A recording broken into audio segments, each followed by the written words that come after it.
안녕하세요. 정치소설입니다. 아직 대통령은 건재했습니다. 얼마 전 윤핵관들의 권력 투쟁이 있었습니다. 권성동 의원과 장제원 의원의 권력 다툼이었습니다. 권력 다툼을 한다는 모습을 보이면 본인들에게 나쁜 영향을 미치기에 다툼이 있으면 빠르게 봉합하고 서로 챙겨주는 듯 보이지만 결정적인 투쟁에서는 장제원이 승리하는 모습입니다. 얼마 전의 일도 그렇습니다. 권성동의 사적 채용 문제가 나왔고 권성동의 대처에 장제원이 비판을 합니다. 그것을 권성동은 군말 없이 받아들입니다. 그리고 얼마 전에는 전 원내대표 김기현 의원이 현 권성동 체제를 비판하고 전당대회를 하자고 했습니다. 장제원이 원하는 대로 일이 흘러가고 있습니다. 장제원의 승리입니다.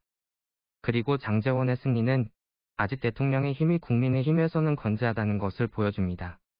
권력에 가장 가까이 있는 사람이 권력에 콩고물을 주워 먹는데 대통령을 매일 만나는 장제원이 이겼다는 것은 아직 대통령이 권력자라는 뜻입니다. 권성동은 대통령의 곁을 일찍 떠났습니다.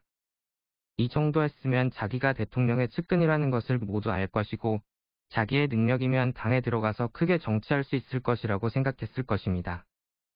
하지만 녹록지 않은 모습입니다.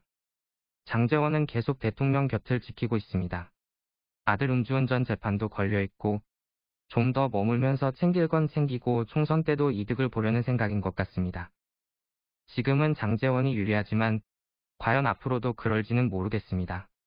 지지율이 더 떨어지고 국민의 원망이 쏟아질 경우 일찍 거리를 두었던 권성동은 살아남겠지만 오래 함께한 장제원은 정치 생명이 끝날 수도 있지 않을까 합니다. 그래서인지 장제원도 대통령과 거리를 두려고 하는 것 같습니다. 장제원은 법사위원장을 김도읍 의원에게 양보한다고 합니다. 소설이긴 하지만 이것은 법사위원장을 맡으면서 대통령과 거리를 두려고 했는데 대통령이 말린 것은 아닌가 합니다. 앞으로 이들은 어떻게 될까요? 그리고 권성동과 손을 잡은 안철수, 장제원과 손을 잡은 김기현은 어떻게 될까요? 대통령의 지지율에 따라 운명이 결정될 것입니다. 이들이 어떻게 정치 생명을 이어가고 어떤 정치 행보를 하는지를 보는 것도 하나의 재미가 될 것입니다. 시청해주셔서 감사합니다. 구독과 좋아요 부탁드립니다.